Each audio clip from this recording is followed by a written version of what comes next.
നമസ്കാരം. നമ്മൾ ശതമാനത്തെ പറ്റി കുറച്ച് കാര്യങ്ങളൊക്കെ പറഞ്ഞു നിർത്തിയാണ്. അതിൻ്റെ ക്രിയയിലേക്ക് കടന്നില്ല. ഇപ്പോൾ അതുമായി ബന്ധപ്പെട്ടൊരു ചെറിയൊരു വിശദീകരണം കൂടെ തരാം. അതുകൂടെ കഴിഞ്ഞതിന് ശേഷം നമുക്ക് ക്ലാസ്സിലെടുക്കാം. ഒരു ശതമാനത്തിൻ്റെ വിവിധ രൂപങ്ങളാണ് നമ്മൾ എടുക്കാൻ പോകുന്നത്. ഇപ്പോൾ ഞാൻ ഒരു എക്സാമ്പിളിന് ഒരു 5%. 5%. അപ്പോൾ ഇതിൻ്റെ ഒരു രൂപം എന്ന് പറയുന്നത് 5% ഭിന്നസംഖ്യ രൂപത്തിൽ എഴുതിയാൽ 100ൽ 5. ഇത് വേറെ ഒരു രൂപമാണ്. ഇത് ഫ്രാക്ഷൻ അല്ലെങ്കിൽ ഭിന്നസംഖ്യ രൂപം എന്നാണ് നമ്മൾ പറയുന്നത്. 100ൽ 5. ഈ ശതമാനം എന്നുള്ള ചിഹ്നം മാറുന്നതിന് പകരം 5/100 എന്ന് പറയുമ്പോൾ 5% തന്നെയാണ്. 100ന് 5 എന്നാണ്. ഓരോ 100നും 5 എന്നാണ്. ഇതൊരു ഫ്രാക്ഷനാണ്. ഇനി നമുക്ക് ആ ഫ്രാക്ഷനെ നമ്മൾ സോൾവ് ചെയ്ത് ക്രിയേറ്റ് ചെയ്തെടുക്കുകയാണെങ്കിൽ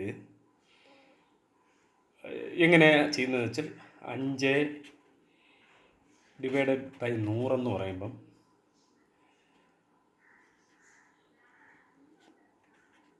0.05 എന്ന് പറയും. അപ്പം ഡെസിമൽ രൂപം 0.05. ഇത് ഡെസിമൽ അല്ലെങ്കിൽ നമ്മളെന്ത് പറയുന്നത്, അതിന് ദശാംശ രൂപത്തിൽ എഴുതുമ്പോൾ ഇത് മൂന്നും ഒന്ന് തന്നെയാണ്. 5% എന്ന് പറയുന്ന ഫ്രാക്ഷൻ 100ൽ 5 വരും.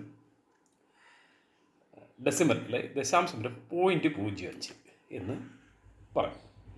അപ്പോൾ ഈ 0.01 വേറൊരു അർത്ഥം കൂടെ നമുക്ക് കാണാൻ പറ്റും. കാരണം 100ന് 5 എന്ന നിലയ്ക്ക് 1 രൂപയ്ക്ക്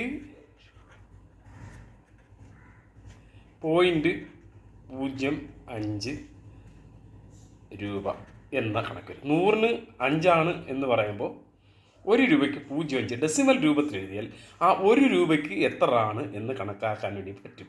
അതും ഈ ഡെസിമലിൽ ചെയ്യുമ്പോൾ 1 രൂപയ്ക്ക് 0.5 രൂപ, 0.05 രൂപ.